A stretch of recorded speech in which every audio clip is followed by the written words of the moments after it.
단백질을 연구해서 트랜스 지방의 유해성이나 흡연과 노화의 상관관계 등을 밝혀낸 단백질 과학자가 있는데요. 그 과학자 오늘 주민피플에서 만나보겠습니다. 영남대 생명공학부 조경현 교수입니다. 안녕하십니까? 네, 안녕하세요. 네, 어서 오십시오.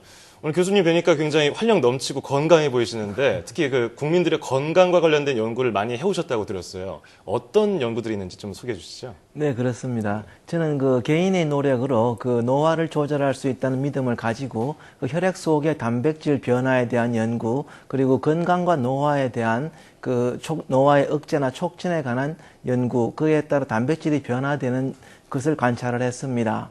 특히 올림픽 국가대표의 그 지단백질은 어떤 모습일까? 혹은 그 생사의 갈림길에 있는 유행성 출혈열 환자의 모습은 어떤 모습일까? 혹은 뭐 심근경색이나 혹은 협심증 환자의 그 지단백질 모습은 어떤 모습일까? 혹은 20대나 혹은 70대 그 서로 50년 차이가 나는 사람들의 그 지방 단백질은 어떤 모습을 보일까를 연구를 했습니다. 네, 트랜스 지방의 유해성이나 가습기 살균제의 독성 규명 등 교수님 연구는 정말 대중적으로도 많은 관심을 끌었는데요. 특히 그 중에서도 흡연과 노화의 관계를 세계 최초로 밝혀내셨죠. 그래서 더욱 화제가 됐었는데 어떻게 이렇게 흡연과 노화 어떻게 영향을 미치는지 어떻게 네. 시작을 하게 되신 겁니까? 네. 그 담배 속에 있는 해로운 물질들은 우리 허파 속으로 들어가게 되고요. 그러면 반드시 모세혈관을 통해서 이 혈관으로 흘러나오게 됩니다. 네. 그럼 혈관 속에 있는 단백질에 손상을 주게 되는데요. 저는 같은 20대라도 흡연자와 비흡연자의 혈액 단백질을 분석 비교하면 실마리를 찾을 수 있을 거라고 생각을 했습니다. 그래서 20대 흡연자의 지단백질 그 모습을 흡연자와 비흡연자 사이에서 비교를 했습니다. 예. 그래서 20대 흡연자의 지단백질 모습이 70대의 것과 유사함을 발견했고요. 단백질이 풀어져 있고 혹은 뭉쳐져 있고요. 그리고 세포 독성이나 혹은 배아 독성이 심하다는 것을 발견했습니다. 네.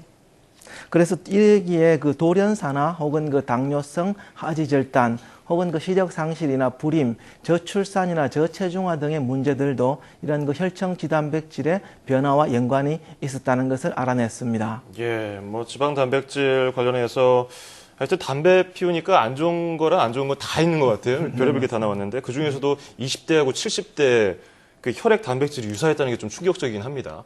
네, 교수님께서는 연구 주제를 그럼 선택하실 때 어떤 거를 좀 중점적으로 보세요? 네, 저는 주로 혈액 속의 단백질 연구를 해왔는데요. 네네. 하다 보니까 단백질의 변화와 노화의 촉진, 그다음에 질병의 발생이나 혹은 질병의 촉진이 연관이 있다는 것을 알아냈고요. 그래서 그러다 보니까 자연스럽게 사회적인 이슈와 만나게 되었습니다. 예. 그래서 최근에는 어떤 사회적인 어떤 문제를 보게 되면 거기에 어떤 실마리를 과학적으로 제공할 수 있지 않을까를 생각하게 됐습니다.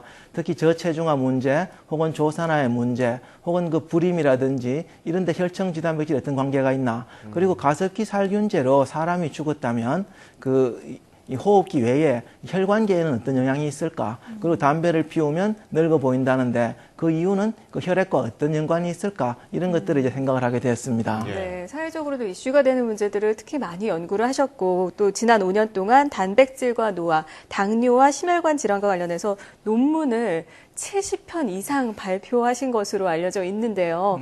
아니 이렇게 어떻게 꾸준히 활발하게 연구를 계속해서 진행할 수 있는 비결이 뭡니까? 네, 저는 혈액 단백질이라는 한 분야에서 대학원 석사 과정 때부터 오늘까지 한 24년간 한 분야에서만 연구를 해왔습니다.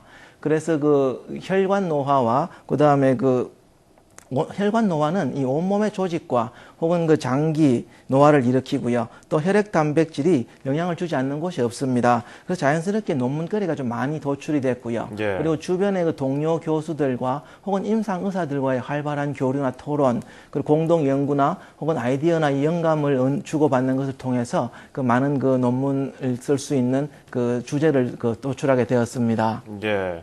역시 그 분야도 소통이 중요하다는 거 이렇게 얘기하면서 아이디어가 떠오르면 거기에서 실험 주제를 갖고 이렇게 연구를 진행하셨군요. 자, 그렇다면 이 건강 관련된 거는 아까 말씀하신 것처럼 국민 생활과 밀접한 관계가 있기 때문에 이게 어떻게 뭐 후속 연구를 해야 되는지 그리고 이게 실생활에 어떻게 접목시켜야 되는지 이게 중요하거든요. 네. 실제로 그런 사례 몇 가지 좀 알려주시죠. 아, 네. 그 한 3년 전에 제가 발표했던 논문 중에 그 인공감미료 아스파탐의 그 유해성을 밝힌 논문이 있습니다. 네네. 근데 그 논문을 보고 미국 FDA의 심사관이 저에게 그 미국 FDA에서 인공감미료의 하루 허용량을 산정하기 위한 작업을 하고 있는데 그게 근거 자료로 사용해도 되겠냐고 제게 문의해서 제가 허락해 준 적이 있습니다. 예. 네, 그렇군요. 그렇다면은 최근에는 또 어떤 주제에 관심을 가지고 연구를 계획하고 계십니까? 네, 그 저체중아의 그 태반, 그 탯줄, 즉 제대혈에 있는 그 단백질은 그 정상화와 어떻게 서로 다른가에 관심을 가지고 연구를 하고 있고요.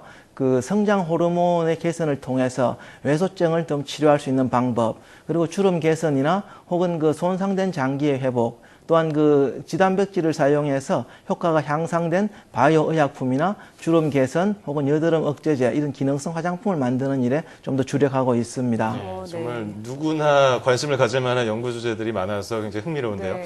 그렇다면 앞으로는 어떤 과학자가 되고 싶으신가요? 어떤 연구자, 어떤 교수? 네, 제일 먼저는 그 사람들의 실생활에 도움을 준 과학자로 기억이 되고 싶고요. 예. 그래서 그 생명과학을 쉽게 일반인에게 전해준 과학자가 되고 싶습니다. 그래서 그 돌연사의 위험을 조기 진단한다든지 혹은 그 주름이나 여드름 개선을 통해서 건강과 미용 정진을 이룩해서 그 건강한 수명 연장에 도움을 준 과학자로 기억되고 싶습니다. 네. 그 박정희 대통령이 만든 키스트가 이 나라를 부강하게 만드는 원동력이 되었습니다. 당시 과학자들은 노벨상의 미련을 버리고 실생활에 혹은 경제에 도움이 되는 연구를 해달라는 주문을 받았습니다. 저는 네이처나 사이언스 논문도 좋지만 그것보다 일반인들에게 혹은 일반인들의 건강과 미용에 더욱 직접 도움이 되는 연구, 그래서 사회적 이슈를 해결하는데 도움이 되는 연구를 계속하고자 합니다. 네, 정말 더 기대가 되는데요. 건강과 밀접한 연구를 통해서 국민들의 삶의 질을 높이고자 노력하는 교수님의 열정이 참 인상적이죠. 현재 진행 중이신 연구와 그 앞으로의 연구 활동도 기대를 해보도록 하겠습니다. 자, 지금까지 영남대학교 생명공학부 조경원 교수와 함께했습니다. 오늘 말씀 고맙습니다. 네, 감사합니다.